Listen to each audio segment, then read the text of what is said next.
लटकी हुई है। अब उनको कोई पद मिलेगा कि नहीं मिलेगा कहना मुश्किल है। और ये मैं क्यों कह रहा हूं, सीपी चंद्रशेखरन की घोषणा से भारतीय जनता पार्टी ने यह साबित कर दिया कि साहब अब नहीं, अब हम वो लोग वो गलती करने वाले नहीं हैं। हालांकि अभी एक और उन्होंने काम किया है, जब अपने अलाय के एक व्यक्ति को उन्होंने अभी ज्वाइन करवाया है, गवर्नर बनाया है गोवा का, जो टीडीपी के हैं, और उनको उन्होंने गवर्नर बनाया है। लेकिन ठीक है, उनके कोटे में उन्होंने गवर्नर बना दिया है, लेकिन अपनी पार्टी में वो नहीं है। उनके कोटे से एक बना दिया है, अच्छी बात है, लेकिन वो बीजेपी में कोई टीडीपी से आए हों, उनको गवर्नर बना दिया हो, ऐसा अभी अब शायद वो गलती नहीं करने वाले हैं। सीपी चंद्रशेखरन की घोषणा ने यह साबित, सीपी चंद्रशेखरन मास्टर स्ट्रोक किया है, और इस अपॉइंटमेंट में आप मान के चलिए कि संघ की सुनी गई है।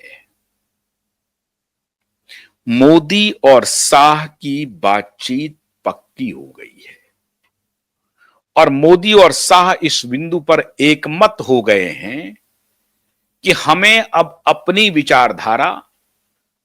विचारधारा वाले लोग, ऐसे ही कार्यकर्ताओं को आगे बढ़ाना है जो हमारे प्रति समर्पित हैं, हमें धोखा देने का नहीं सोचते हैं, और उसमें हमारे पास लोगों की कमी नहीं है। इतना सही मास्टर स्ट्रोक चला है संघ और भारतीय जनता पार्टी ने सीपी चंद्रशेखरन के नाम की घोषणा करके, मित्रों, कि आप कल्पना नहीं कर सकते हैं।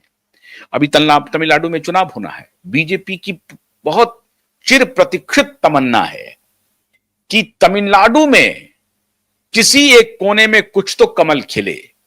कर्नाटक में कमल खिला चुके हैं, आंध्रा में भी अच्छी खासी पकड़ है, तेलंगाना में पार्टनर इनके खड़े हैं, केरल में भी पहली बार ऐसा हुआ है कि उन्होंने कमल खिलाया है, दो सांसद जीत के आए हैं। लेकिन तमिलनाडु एक ऐसा क्षेत्र है जहां भारतीय जनता पार्टी को लंबे समय से उनकी इच्छा है कि वहां कमल खिले। बंगाल में वो कमल खिला रहे हैं। बंगाल में मुमकिन है, इस बार जो आ रहे हैं फीडबैक, उससे ऐसा लगता है कि बंगाल में सत्ता परिवर्तन हो सकता है, और लंबे समय के बाद ये जो तीसरा चौथा टर्म है दीदी का, वो बेहद एंटी इनकम्बेंसी से गुजर रही है।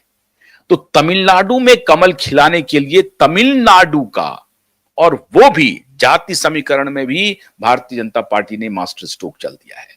वो ओबीसी कम्युनिटी के हैं, और बहुत ही मजबूत कम्युनिटी के हैं ओबीसी के।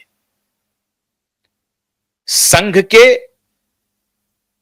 कर्तव्यनिष्ठ योद्धा रहे हैं, कार्यकर्ता रहे हैं, भारतीय जनता पार्टी के समर्पित कार्यकर्ता रहे हैं, और महाराष्ट्र के अभी गवर्नर थे, अब उपराष्ट्रपति बने हैं। ये मास्टर स्ट्रोक है। अब दिक्कत यह है कि वहां एमके स्टालिन क्या इस मुद्दे पर समर्थन करेंगे? करना चाहिए उनको, लेकिन करेंगे नहीं, राजनीति उन्हें करने देगी नहीं। लेकिन अगर वो थोड़ा सा लार्जर अपना हृदय दिखाएं तो इस मुद्दे पर वो समर्थन कर भी सकते हैं। हालांकि भारतीय जनता पार्टी को एमके स्टालिन ने डीएमके के समर्थन की कोई आवश्यकता नहीं है, कोई आवश्यकता है ही नहीं। फार फार अहेड है एनडीए का वोट के मामले में। तो चंद्रशेखरन जी का उपराष्ट्रपति बनना तय है, उसमें किसी को कोई कंफ्यूजन नहीं है। लेकिन दो बात साबित हो गई कि संघ और मोदी के बीच में जो विभेद कराने की बात हो रही थी वो खत्म हो गई है। संघ और मोदी में बहुत पक्की बात हो गई, और इस बात पर सहमति हो गई है। उपराष्ट्रपति के नाम के घोषणा के बाद यह भी तय हो गया है मित्रों कि भारतीय जनता पार्टी का जो राष्ट्रीय अध्यक्ष होगा वो भी संघ की पृष्ठभूमि का होगा, और भारतीय जनता पार्टी का 100% होगा, पूरी तरह से। राष्ट्रीय अध्यक्ष तो खैर होना ही होना है, संघ की पृष्ठभूमि का होना है, संघ का होगा, यह आप मान लीजिए। इस पर सहमति हो गई है, और नरेंद्र मोदी मान गए हैं कि आप जिनको भी बनाना चाहते हैं आप बनाइए। ये जो तकरार की बात हो रही है कि नहीं नहीं वो सत्ता छोड़ना नहीं चाहते हैं और संगठन पर वर्चस्व बनाए रखना चाहते हैं, नहीं, संघ ने इस बार साफ कह दिया है कि हम संगठन को मजबूत करेंगे। ये नहीं चल सकता है। देखिए एक बात तो तय है, पिछले दिनों में कुछ ऐसे लोगों के अपॉइंटमेंट हुए हैं जो उस लायक नहीं है और आपने सिर्फ अपनी पसंद का थोप दिया है, मतलब जिसको आपने चाहा उसको बना दिया। ये ठीक बात नहीं है। आपने कई मुख्यमंत्रियों का अपॉइंटमेंट ऐसे कर दिया। तो इसमें संगठन के जो बड़े नेता हैं, जो कर्मठ नेता हैं, वो अपने को ठगा हुआ महसूस करते हैं। राजस्थान के उदाहरण ले लीजिए आप। राजस्थान में चाहे कुछ भी कह लीजिए वसुंधरा राजे को, लेकिन वसुंधरा राजे ही वो नेता थी जो पहली बार भारतीय जनता पार्टी को 152 के आंकड़े को क्रॉस कराई थी।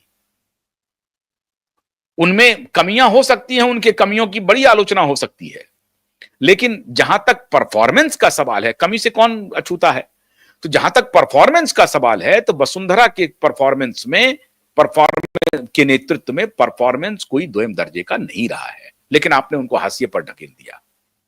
ये स्थिति ठीक नहीं है।